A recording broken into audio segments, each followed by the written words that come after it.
Remus fundó la compañía farmacéutica de Kentucky en Covington y compró varias destilerías, las de Fleischmann y Edgewood en Cincinnati y las de Pogg y Hill & Hill en Kentucky. Además, creó su propia empresa de transporte, la Empresa Americana de Transporte, para repartir el whisky desde su centro de distribución, una aislada granja de 20 hectáreas en Ohio metida en una hondonada y en cuya casa, establos y otras edificaciones cabían decenas de miles de cajas de whisky. A sus hombres les gustaba llamarla el Valle de la Muerte, porque cada centímetro del solitario camino que conducía hasta la granja estaba vigilado por hombres armados. El camino era un trasiego continuo de clientes. Venían de todo el país, y entre ellos había dueños de clubes de moda, directores de hotel, corredores de whisky y contrabandistas de poca monta. Ellos estaban tan ansiosos por comprar como yo por vender, y no hubo ni un día en el que la demanda no fuera un 70% mayor que la oferta. Las ventas eran exclusivamente en metálico, con cantidades que alcanzaban los $79.000 al día, libres de impuestos. La seguridad de Remus en sí mismo creció al mismo tiempo que su fortuna y empezó a referirse a sí mismo en tercera persona. Remus se dedicaba al negocio del whisky, y Remus era el comerciante más importante. Cincinnati era la meca americana del buen licor, y el país tenía que acudir a Remus para conseguirlo. George Remus. Remus no tardó en tener 3.000 empleados trabajando en 3 turnos al día e ingresar millones de dólares anuales. Se compró una elegante mansión en la mejor zona de Cincinnati y la decoró con los muebles más exquisitos. Para mantener el negocio sobornaba a un ejército de funcionarios locales, estatales y federales. Mi teoría era que todo el mundo tiene un precio, decía, un precio que yo podía pagar. Pero para obtener los miles de permisos administrativos necesarios para retirar el whisky de sus propias destilerías, Remus necesitaba acceso directo a Washington. Y para conseguirlo fue directamente a lo más alto. En mayo de 1921 se alojó en el Hotel Commodore de Manhattan para la primera de una serie de reuniones secretas con Jesse Smith, amigo, confidente e intermediario de Harry Dougherty, el fiscal general del presidente Harding. Smith fue contundente. Remus podía tener todas las autorizaciones federales de retirada de licor por $2.50 por caja. Smith también prometió a Remus protección de persecución judicial por otros $50.000. Incluso si era detenido o imputado, jamás entraría en la cárcel. Remus le pagó allí mismo en billetes de $1.000. A lo largo de los meses siguientes, Remus y Smith volvieron a verse en bastantes ocasiones, en Columbus y en Indianápolis, en Washington y en Nueva York.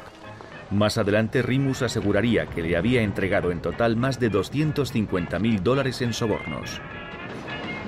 Tiene que entender que estaba continuamente de viaje.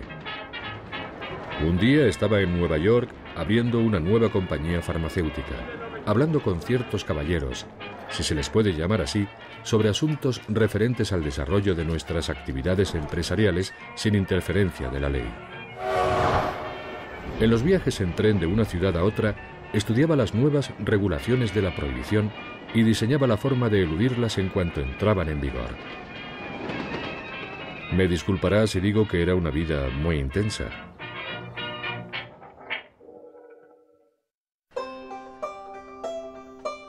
En los años 20, el nombre de Mabel Walker Willebrand era tan conocido como el de Sandra Day O'Connor.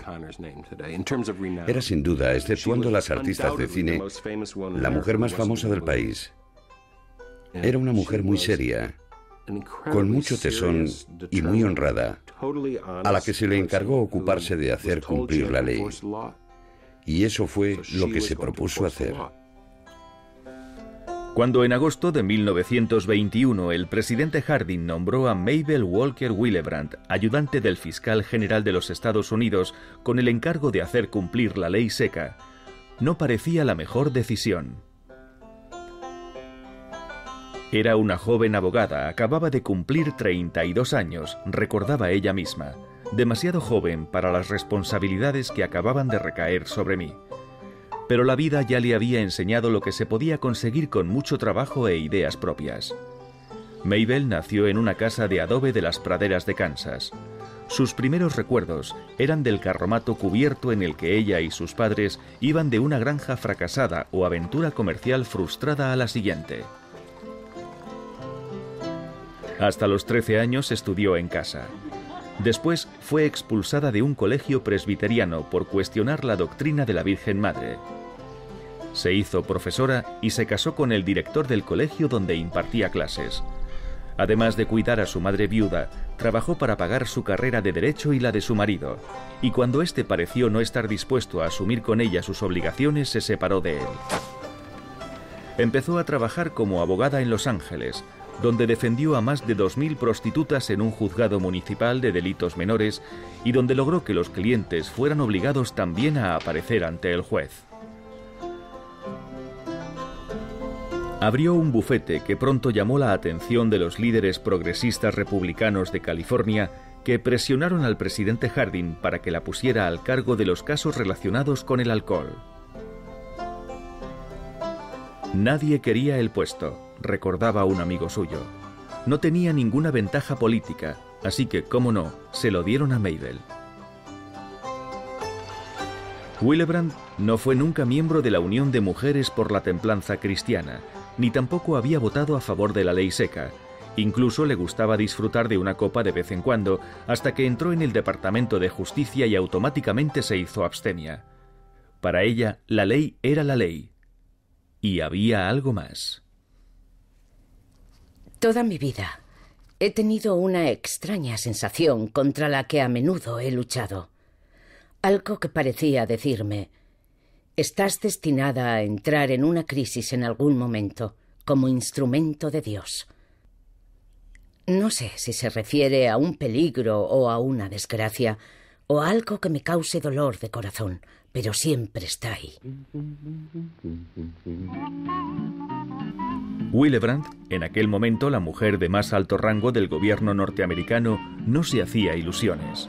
En sus propias palabras, la ley Volstead era pueril, endeble e ineficaz. Además pensaba que su jefe, el fiscal general Dougherty, era un político con piel de cordero y clara y rotundamente incompetente. Los agentes que recababan las pruebas necesarias para los procesos, se quejó, eran sacerdotes o corruptos totalmente inútiles en cualquier caso. A pesar de todo, no tiró la toalla. Organizó su propia brigada móvil de abogados, cuyo objetivo era sustituir a fiscales estatales o federales cuando fuera necesario. También presionó para conseguir una flotilla de la Armada y embarcaciones de la Guardia Costera para interceptar traficantes a lo largo de la costa de Florida. Y trabajó en estrecha colaboración con el Departamento del Tesoro para infiltrar dos de las organizaciones de contrabando de ron más importantes del país: los 6 grandes que operaban en la zona de Mobile, en el estado de Alabama, y los 4 grandes que controlaban la zona de Savannah, en Georgia, a los que preocupaba tampoco la posible interferencia federal, que hasta su detención financiaban un equipo de béisbol llamado Los Contrabandistas. Cuando Willebrand recibió un telegrama de Savannah informando de la condena de 72 contrabandistas, contestó con otro que decía: «Gracias al Señor». Era la clase de victoria que necesitaba. Traficantes importantes entre rejas y muchos titulares que acreditaran el trabajo del Departamento de Justicia. Y que las leyes antialcohol, contra todo pronóstico, se podían hacer cumplir. Digamos que, en cierto modo, Mabel Willebrand no se enteraba de la misa a la mitad. Se tomaba el trabajo totalmente en serio, con el objetivo de hacer cumplir la ley, pero no tenía el apoyo del secretario del Tesoro, Andrew Mellon, y contaba con muy poco apoyo político de la Casa Blanca. Pero Mabel siguió empeñada en eliminar la bebida del país. Primero, la moral no se puede legislar. Segundo, al legislar e intentar legislar la moral, creas oportunidades para los que no cumplen la ley.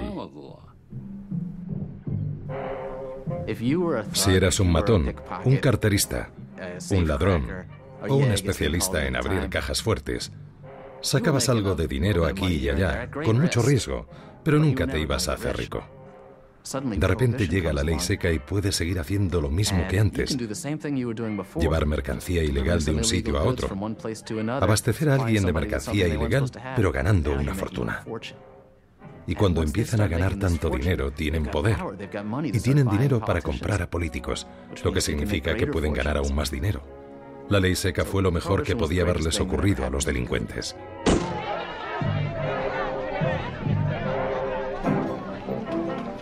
Tanto en ciudades grandes como pequeñas, la ley seca creó muchas oportunidades. Delincuentes de poca monta se convirtieron en importantes contrabandistas enfrentados entre sí para hacerse con el control del comercio ilegal de licor. En las ciudades, los matones eran sobre todo inmigrantes o hijos de inmigrantes, judíos, polacos y rusos, italianos, irlandeses, con muchas ambiciones y muy poco que perder. Son como una forma barroca del capitalismo, con muchas sombras. Pero aquellos hombres también tenían la energía del inmigrante.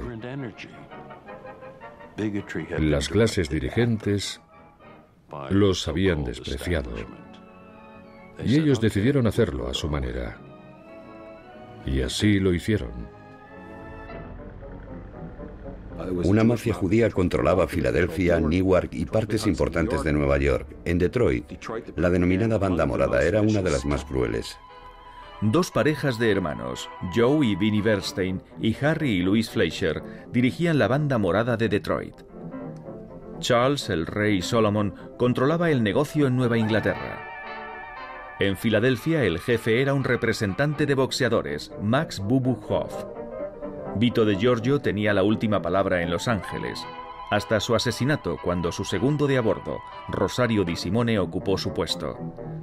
Johnny Latzia dirigía la zona de Kansas City, Missouri, en colaboración con el distinguido jefe demócrata Tom Pendergast. Nueva York era demasiado grande para un solo jefe.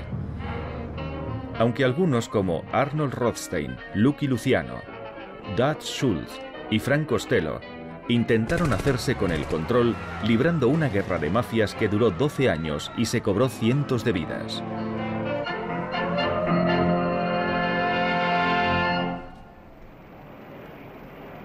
Pero fue Chicago la que se convirtió en sinónimo de asesinatos y caos para toda una generación.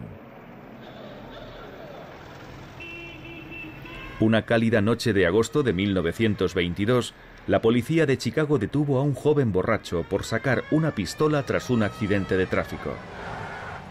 No parecía preocupado. «Lo arreglaré tan deprisa que no sabréis ni cómo se ha hecho», les aseguró. Y tenía razón. Los cargos contra él fueron retirados inmediatamente. Los periódicos escribieron mal su nombre, pero había conseguido su primer titular. Alphonse Capone solo tenía 23 años y era sospechoso de haber asesinado a 2 hombres en su Brooklyn natal antes de mudarse a Chicago. Un enfrentamiento violento con el hermano de una joven a la que había insultado le dejó 3 cortes en la cara que le ganarían el apodo de cara cortada.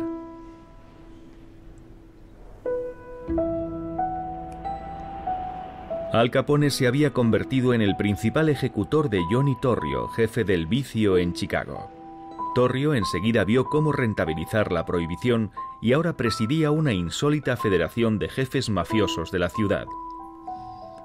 Estos pertenecían prácticamente a todos los grupos étnicos de Chicago.